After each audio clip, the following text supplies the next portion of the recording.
Шатхууны үнийн зөвлөл хуралдаагүй байхад зарим шатхууны нийлүүлэгч аж ахуй нэгж АИ-92 бензиний үнийг 200 төгрөгөөр нэмэгдүүлж эхэлжээ. Сайн масхан үзэгчтэй мэдээ эхэлж байна. Монголын сурагч охин Росатомын мөс зүсэгч хөлгөөр хойд туйлыг зорилоо. Чингис хаан удмынхны байгуулсан зүчийн улс дундад зууны үеийн хамгийн хүчирхэг улсын нэг байжээ. Дэлхийн сонорт бэлчээрийн мал аж ахуйн асуудлыг дэвшүүлсэн жингийн цуваа удахгүй Улаанбаатарт ирнэ. Бахангай хөшгийн хөндий эмээлт чиглэлийн төмөр зам ашиглалтанд орсноор Улаанбаатар хотоор аюултай ачаа тээвэрлэхгүй болно. Ирэх даваагаар гэхэд шатхууны нийлүүлэлт хэвийн хэмжээнд очно гэж амлалаа. Хайрын хүч хүрээ дагшаа Монгол аялгау Монгол хатан Монголын үндэсний урлагийн тоглолт амралтын өдрөөр хайчих бай. Монгол сурагч охин хойд туйлыг зорилоо. 9-р ангийн сурагч Василиса Маркова мэдлэгийн мөс зүсэгч олон улсын шинжлэх ухаан танин мэдэхүйн төслийн оролцогчоор шалгарчээ. Манай зураг авалтын баг түүнийг Мурманск хотоос Арктикийн аялалд нь үдэн гаргалаа. Найзуудаа Ice Global телевизийн зураг авалтын баг ялалтын 50 жил атомын мөс зүсэгч хөлөгдөр ажиллаж байна. Хэдхэн цагийн дараа энэхүү хөлөг хойд туйлыг зорино. Харин хөлгийн тавцан дээр Монголоос ирсэн нэгэн охин аялах гэж байна. Тэрний тухай манай сурвалжлагаас хүлээн авч үзээрэй. Танилц Василиса Маркова. Василиса уралдаанд төрүүлж Монголын шилдэг оролцогчоор шалгаран хойд туйлыг зорих эрх авсан охин юм а. Ялагч болсноо мэдээд би бүр их цочирдсон. Шалгаруулалтын дүнг хараад гайхаж маш их баярлсан ч баг зэрэг балмагдсан. Одоо үнэхээр их догдолж цаашид юу болохыг тэсээ ядан хүлээж байна. Бас хойд туйлд хэрхэн зураг авах бол гэж ботхоос сэтгэл хөдлөж байна. Василиса ялалтын 50 жил атомын мөс зүсэгч хөлгийн давцан дээр Монгол улсын төрийн талбайг бахархалтайгаар барин зогсно. Тэрнтэй хамт Орос болон дэлхийн 21 өөр орны авиаслыг сурагчид аялж байна. Тэдний дунд Серб, Танзани, Руанда улсын төлөөлөгч байгаа. Та нар үнэхээр мундаг. Та нар бол хөдөлмөрч, бас азтай хөлтөд. Манай гаригийн олон тэрбум хүнээс хэдхэн зуун хүн л хойд туйлд очиж шинэ мэдлэг, шинэ мэдрэмж, шинэ одод нэгдэх тэр газар хүрэх замаа гаргасан байдаг. Энэ бол Орос атом компани мэдлэгийн мөс зүсэгч олон улсын 7 дахь экспедиц юм.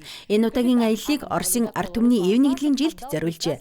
Атомын мөс зүсэгч хөлгийн ахмад Руслан Сасов таны мэдхүн аяллыг эхлүүлэх тушаал өглөө. Хөлөг Мурманск, хойд туйл Франц Йосипийн газар Мурманск чиглэлээр аялна. Атомный ледокол 50 лет победы. Ялалтын 50 жил атомын мөс зүсэгч хөлөг хойд туйлыг зорих экспедицэд бэлэн боллоо. Үүрэг даалгаврыг гүйцэтгэж эхлэх зөвшөөрөл хүсэж байна. Ялалтын 50 жил атомын мөс зүсэгч хөлгийн ахмад Руслан Сасов. Аяллаа даалгаврыг гүйцэтгэж эхэл. Зөвшөөрч байна.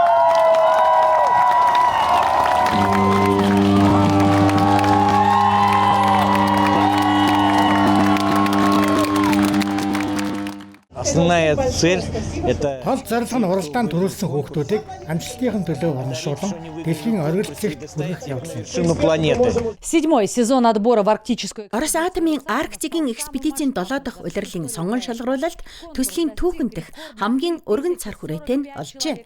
Нэг оролцогчийн эрхийн төлөө 3045 хүн өрсөлдсөн нь дээд амжилт тогтоосон үзүүлэлт юм. Монголын огтд үнэхээр аз тохиож байна. Учир нь өнгөрсөн жил мөн ийм уралдаанд Василисагийн эгч төрүүлж Арктикаар аялаад иржээ. Харин Василисагийн аав өөрөө ч нэгэн цагт хойд туйлд очихыг мөрөөддөг байсан тухайга ярьжээ. В свое время была мечта детства. Үндэ би ч хүүхэд байхад туйлаар явж үзэх мөрөөддөг байсан. Өөрөө амжаагүй ч хүүхдэд манд дагуулсан гэж байна да. При выполнении плана. Мөс зүсэгч хөлөгт аяллаа эхний өдрөөс эхлэн Василиса болон бусад хүүхдэд зориулсан Орос атомын компани корпорацийн активын шинжлэх ухаан танин мэдхүн баялаг хөтөлбөр эхэлнэ. Энд лекц, үзүүлэх сургалт болон мэргэжил сонголтын зөвлөгөө багтсан байна. Вау! Өрөө чинь таалагдав уу, Василиса? Маш их таалагдж байна. Энд 10 хоног нэ. Найзуудаа энэ аялал нийтдээ 10 хоног болох юм.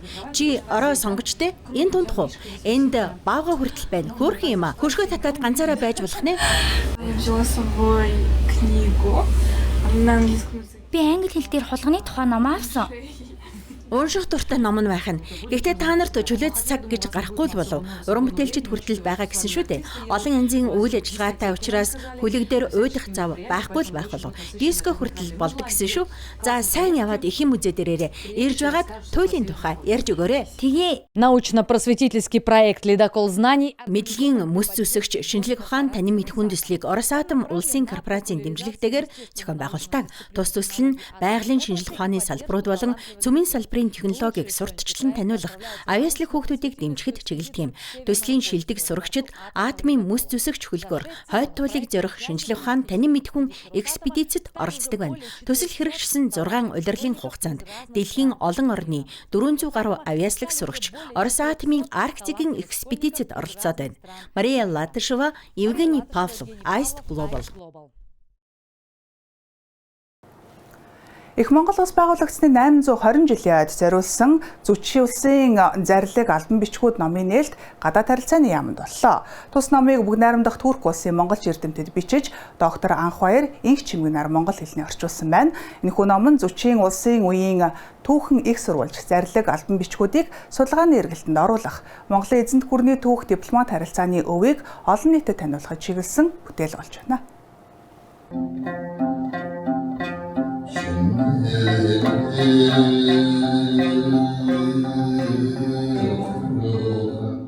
Бүгд найрамдах Турк улсын монголч эрдэмтэн Осетикийн Айшэ Милек Ильяс Кемалоглунаар бичиж, Монгол улсаас Бүгд найрамдах Турк улсын Стамбул хотноос суугаа ерөнхий консул доктор Түүхч Анх Баяр доктор Инх Чимэг нарын монгол хэлнээ орчуулсан Зүчийн улсын зарлиг албан бичгүүд номд гарах Зүчийн улс буюу Алтан ордны улсын дундад зууны үеийн хамгийн хүчрхэг улсын нэг байжээ.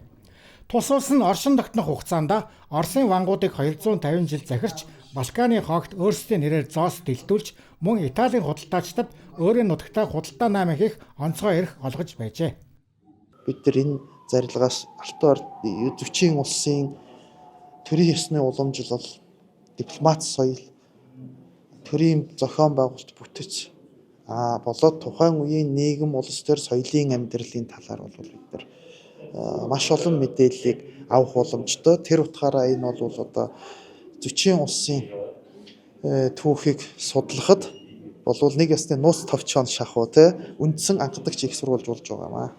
Зүчийн улсын зарлиг албан бичгүүд нь дундад зууны үеийн түрк, осман, орос, латин, итали зэрэг олон хэлээр бичигдэж үлджээ. Өдгөө тэдгээр зарлиг албан бичгүүд энэхүү монгол хэлээр орчуулгдан гарч байгаа нь Монголын эзэнт гүрний түүхэн дэх Зүчийн улсын судалгааг нэг алхам урагшлуулж, цаашлаад дэлхийн түүхийн судалгаанд шинэ хуудас нэмжээ. Өнөөдөр бид нар Зүчийн улсын түүхийг ихэвчлэн Орос, Византийн, Латин хэл болон бусад хэл дээрх их сурвалжуудаар судалдаг. Гэтэл яг Зүчийн улсын өөрийнх нь их сурвалж маш хязгаарлагдсан бол хомс байдаг. Тэгвэл Зүчийн улсын зарлиг албан бичгүүд хэмээх энэхүү ном монгол хэл дээр хэвлэгдэн гарч байгаа нь Зүчийн улсын түүх судалт тэргүүн зэргийн ач холбогдолтой байгаа юм.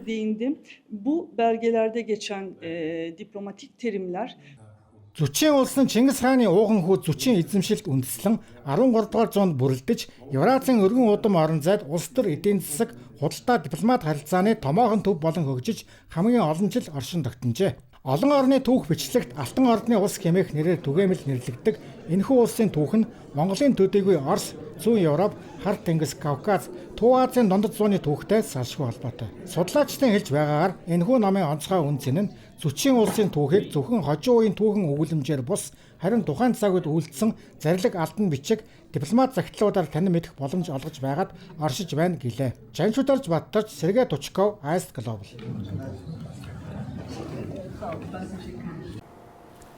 Нэгэн мянганы өмнө орон өрнийг холбосон торгоны зам Монгол нутгаас эхэлж Алс Персэд хүрч байсан. Тэгвэл энэ Тэмэнжингийн цуваа буцаж ирэхдээ бэлчээрээ мал аж ахуйтай холбоотой асуудлыг дэлхийн сонорт хүрэхээр аялж явна. Бүгд найрамдах Турк улсын Анталиатаас гарсан торгоны замын жингийн цуваа, торгоны зам дагуу харт түмний амьдралын хэв маягийг олон зууны турш бүрдүүлсэн бэлчээр экосистем болон нүүдлийн мал аж ахуй бус нутгийн явцлыг дэлхийд дахин таниулан сурчлах зорилготой түүх аяллаа Улаанбаатарт удахгүй өндөрлөнө. Аяллаа гол зорилго нь бэлчээр ашиглагчид, малчууд, эрдэмтний судлаачид, нэгдсэн үндэсний байгууллагын төлөөлөгчд болон түнш байгууллагууд, Евразийг дамнан орших газар нутаг, соёлын болон байгалийн өвийн дурсах газрууд, нутгийн болон уугуул эрдэнгээр зочлон уур амьсгалын өөрчлөлтөд тасан зохицох, гангийн эрсдлийг бууруулах, тодорхой амжилгааны сайн туршлага түүхийг баримтжуулахад оршиж байна. Зочилсон улс орн маань орон нутгийн онцлог хэдийгээр ялгаатай ч бэлчээр болон малчдад тулгарч байгаа сорилтууд нь маш их төстэй байгаа. Үүнд ган, газрын дороотол, улирлын өөрчлөлтүүд, бас эдийн засгийн дарамт, мөн залуу үе мал аж ахуйн уламжлалт амьдралаа үргэлжлүүлэх хэсэг талаар асуудлууд нэлээд зовхолж байна.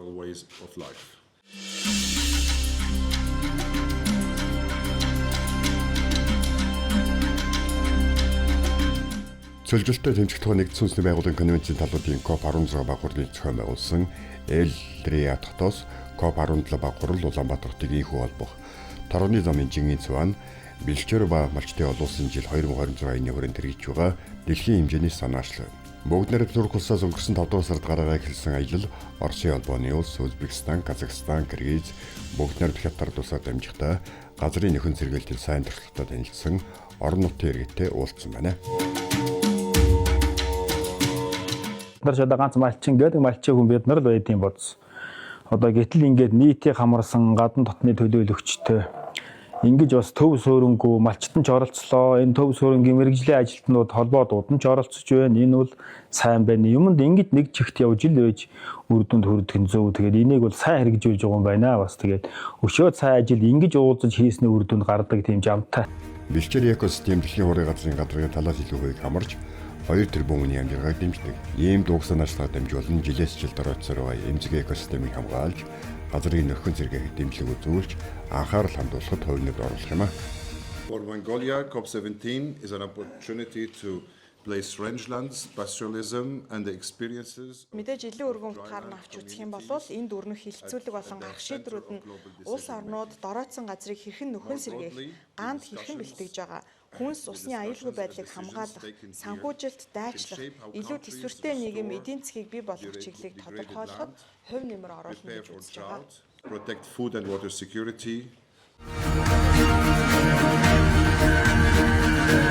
Нэгдсэн үндэсний байгууллагаас 2026-ны бэлчээр ба малчтын олон улсын жил болон зарцлын хүрээнд цөлжилтөд тэмцэх нэгдсэн үндэсний конвенцийн санаачлан хэрэгжүүлж байгаа Торооны замын цуваа Эрдэнэ Торооны замын Ази Европыг холбочихсан хамтын ажиллагааны үйл санааг сэргээх. Мөн дэлхийн хэмжээнд тулгарсан цөлжилт дулаарл бэлчээрийн мал аж ахуйд хэрхэн нөлөөлж байгааг дэлхийн нийтэд таниулснаар хамтын шийдэлд хүрэх юм а.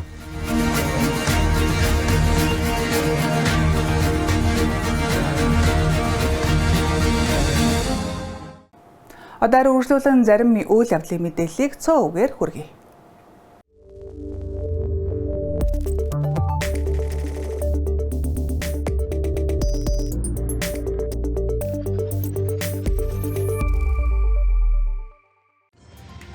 Манай улсын нийт нутаг дэвсгэрийн 81.9% нь цөлжилт газрын дороотолд өртсөнийг 6 дахь удаагийн үндэсний тайлангаар тогтоожээ.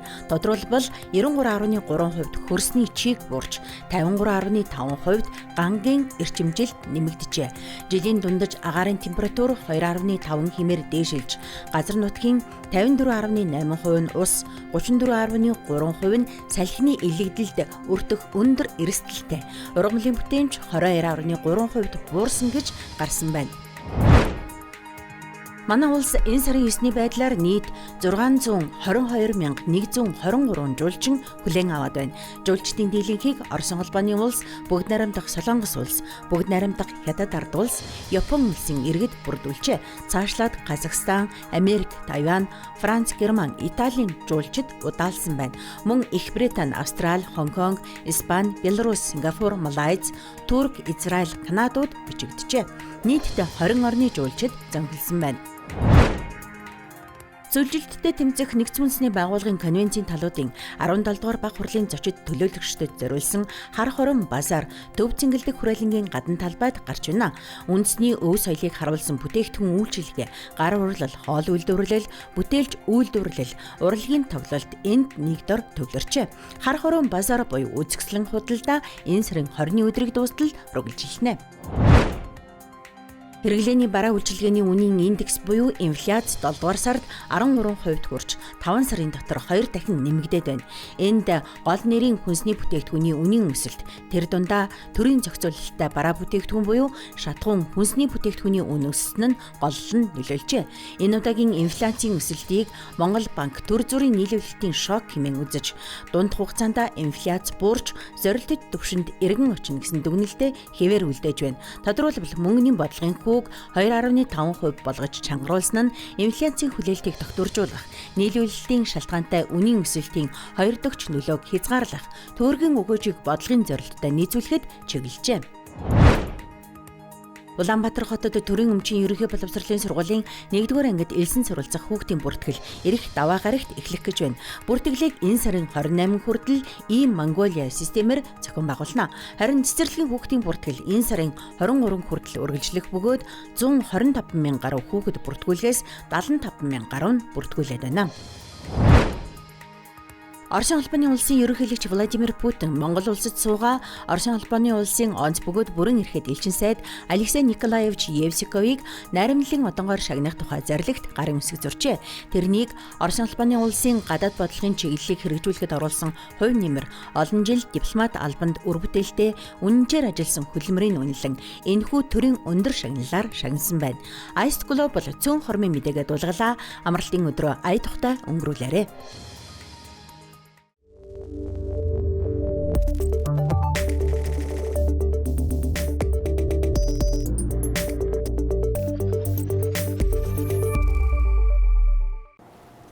Баханга хөшгийн хөндийн эмээлт чиглэлийн 127.1 км төмөр замын эхний 87.2 км-ийн үлдсэн бүтээн байгуулалтыг дуусгажээ. Төмөр замыг ирэх 9-р сард ашиглалтанд оруулах гэж байна. Тус төмөр зам ашиглалтанд орсноор Улаанбаатар хотоор аюултай ачаа тээвэрлдэг байдал арилгахын зэрэгцээ төвжирлийг бага зэрэг бууруулах боломж бүрдэх юм байна. Баханга хөшгийн хөндийн чиглэлд төмөр зам барих ажил 2025 онд эхэлжээ. Харин өнөөгийн засгийн газраас тус төмөр замыг өргөтгөж, Баханга хөшгийн хөндийн эмээлт чиглэлд буюу шувуун фабрик хүрэх цагирган төмөр зам болгож, мухар замыг арилгасан байна. Мөн ингэснээр Улаанбаатар хотоор дамждаг байсан 34 нэр төрлийн тесэрч дэлбэрэх химийн аюултай ачаа станцуудын нүүрс зэргийг нийслэлээс ангид тээвэрлэх боломж бүрдэж байна. 2024 онд нэг газтай машин дэлбэрэхэд нэг бараг бүтэн хороолыг авч явах шигсэн шүү дээ. Өөртөө хүн ардынхаа эрүүл аюулгүй орчинд амьдрах нөхцөлийг бүрдүүлэхийн тулд Улаанбаатар хотоор тээвэрлээд байгаа энэ аюултай ачаануудыг гаргах хэрэгтэй. 127 км-ийн бүтээн байгуулалт бол өөрөө усан дээгүүрч явж байна, уулыг нөхөлж байна. Одоо газрын гүн рүү ч гэсэн одоо шууд барьж штэ. Ямар нэгэн тойруулах зүйл огт байхгүйгээр. Одоо жишээлбэл энэ туул голын 476 литр зам дээр бол 5 компани консорциум болж ороод тэгээ эн чинь бас Төв аймгийн урдуур уулан дотор бас 5 гүр барьсан байгаа энэ компаниуд. Тус бүтээн байгуулалтад үндэсний 95 аж ахуй нэгж 4,000 гаруй монгол инженер ажилчин оролцож байна. Монголчууд өөрсдөө 5 дахь төмөр замаа барьж байна. Манай энэ төмөр зам маань бол одоо 3 дугаар зэрэглэлийн 1520 мм-ийн царгийн өргөнтэй, UIC 60 зам төмөртэй, пандрол бэхэлгээтэй 100% одоо бетон дээртэй, сумын шилжүүлгүүд бүгд бетон ялуутай, бутлмал чулуун чигжээстэй. Хуучин бол төмөр замыг төмөр одоо модон дэртэй төмөр зам хийдэг гэсэн бол одоо сүүлийн үед бол одоо дэлхийн шигт нийцсэн төмөр бетон дэртэй. За тэгэхээр энэ төмөр замыг одоо ингэж барьж байгуулснаар 40-50 жил бид нар бол одоо энэ дээр их зур хийхгүй. Одоо аюултай ачаа болон чингэлэг тээврийн ачаанууд ийшээ гарч ирснээр бол төгжрөл 20-40 минут болж буурах юм тооцоо судалгаа гарч байгаа. Одоо бид одоо 2 дахь шатууны хөшигт 2 өртөөн дээр одоо аюултай ачааны терминал барихаар бас төлөвлөж байгаа. Ийхүү ашиглалтад орсныхоо дараагаар мянган хүнийг ажлын байраар хангах төмөр замыг монголчууд өөрсдөө барьж байгуулж байна. Шатхууны хомслоос үүдэлтэй дараалал шатхуун түгээх станцуудын гадаа үүсч төвжрэл үүсгэж байгаа учраас тээврийн цагдаагийн албанаас зохицуулт хийж байна. За мөн эрэх даваа гарагаас шатхууны нийлүүлэлт хэвийн хэмжээнд хүрнэ гэж мэдээллээ. Энэ сарын 14-ний байдлаар Улаанбаатар хотын 97 шатхуун түгээх станцыг 873 тонн шатхуунаар, орон нутгийн 37 шатхуун түгээх станцыг 370 тонн А92 автомобилээр тус тус сэнгэлжээ. Нэмэлтээр 1680 тонн А92 бензинийг буухарцад илгээсэн байна. Одоо Оросын холбооны улсаас нийт 152 вагон А92 шатхан ачтан ирж байна. Амралтын өдрүүдэд хөдөө орон нутгийн шатхан түгээх станцууд төлхөө барилт хийж хангамжийг нэмэгдүүлнэ.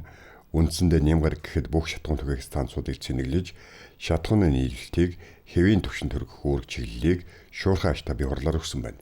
Зарим аж ахуйн нэгж алдагдaltaй ажиллаж байгаа гэсэн шалтгаанаар бензин үнэ нэмээд байгаа. Харин засгийн газраас монопол болсон аж ахуйн нэгжүүдийн байдлыг задлахын тулд гайлын татварыг тэглэж, бусад аж ахуйн нэгжүүдэд боломж өгсөн. Өнөөдөр А92 бензинийг Оросын холбооны улсаас $851 авч байгаа бол бусад зах зээлээс $1900 худалдах нь хэлсэн байна.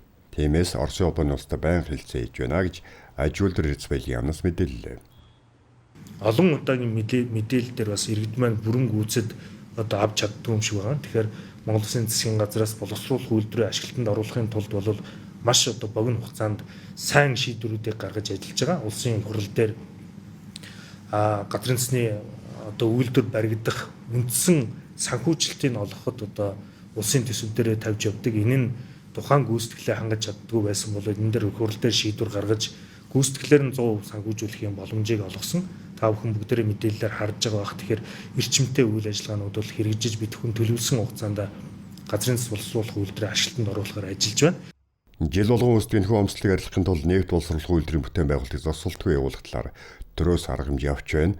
Агуулга савны хэмжээг нэмж 3 сарын нөөц хадгалах шатгуундны савтай болсноор 2028 оноос огцон мөнийн савлгаа гэнтийн хомсдол үүсэхгүй гэдгийг онцоллоо. 3 сарын нөөцийг бүрдүүлэх юм одоо савтай болсноор дэлхийн зах зээл дээр газрын засны бүтээгдэхүүн одоо үн хямдарсан үед бид бүхэн 3 сарын нөөцийг бүрдүүлээд за тодорхой хэмжээний хомсдол нүүрлсэн үед бол нөөцөөсөө гаргаж одоо зарах боломж нь бүрдэн. Огцом 1 сард одоо үн өндөр болсон үед тэрийг их хэмжээгээр авахгүйгээр дараа сар руугаа шилжүүлээд ингээд үнийн одоо огцом хэлбэлцлийг ард иргэдийнхээ нуруунд дээр бий болохгүй явах нөхцөл бүрдэн. Энгийн А92 автомобилийн бос төрлийн бүтээгдэхүүн үн ханш олон улсын зах зээлийн зарчмаар зохицуулж байгаа.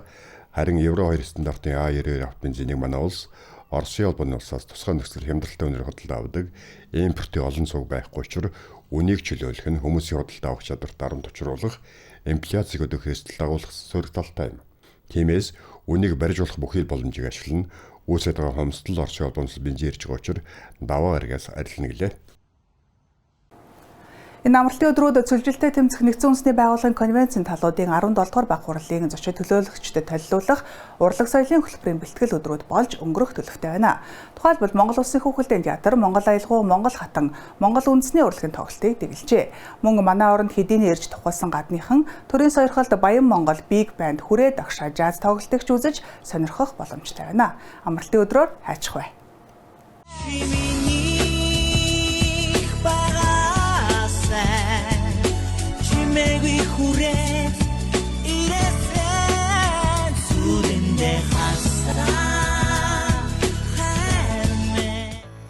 Олон жилийн туршид тогтвортой уран бүтээлээ төрөх гол хөшөөрг нь сонсогч, үзэгч олон байсан гэж Камертон хамтлагийн ахлагч Дуучин Болд үздэг.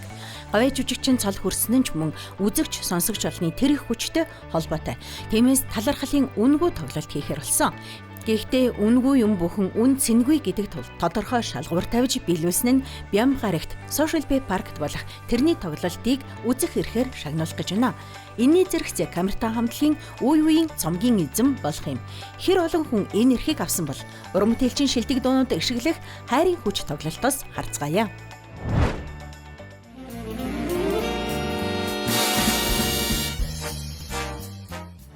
Үндэсний соёл амралтын хүрээлэнд төрийн сойрхолт Баян Монгол Big Band хүрээ дагшаа жаз тоглолтоо төлөвлөлнө. Бүтэн зууныг эзэгнэн сэтгэл зүрхэнд шингэсэн ардын болон орчин цагийн шилмэл бүтээлийг гадаадын мэрэгжлийн хөгжмийн зохиолч, найруулагчийн шинчилсэн найруулга жаз хувилбараар сонсох боломжийг энд олгож байна. Тоглолтын удирдагчаар саруулаад ажиллаж, дуучин Наги Уйлан Маралжинганаар оролцсон.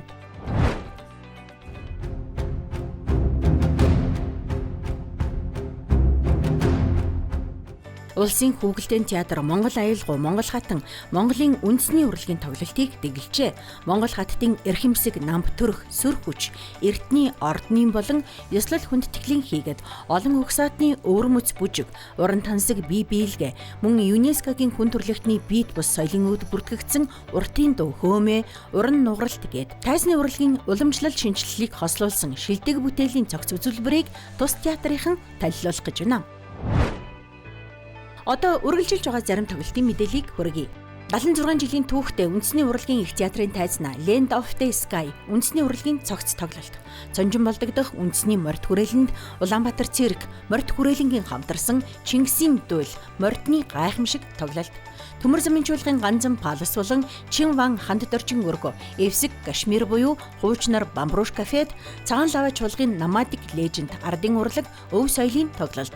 Монголын хүүхдийн ордонд ардын урлагийн хуур магна чуулгын Монголын гайхамшигт урлагийн тоглолт. Плаза Таверт Монгол хуур төвийн гадаад дотоодын жуулчдад зориулсан ардын урлагийн тоглолтууд тус үргэлжилж байна. Ice Global амралтын өдрүүдэд болох урлаг соёлын зарим үйл явдлаас танилцууллаа. Амралтын өдрөө ая тухтай өнгөрүүлээрэй.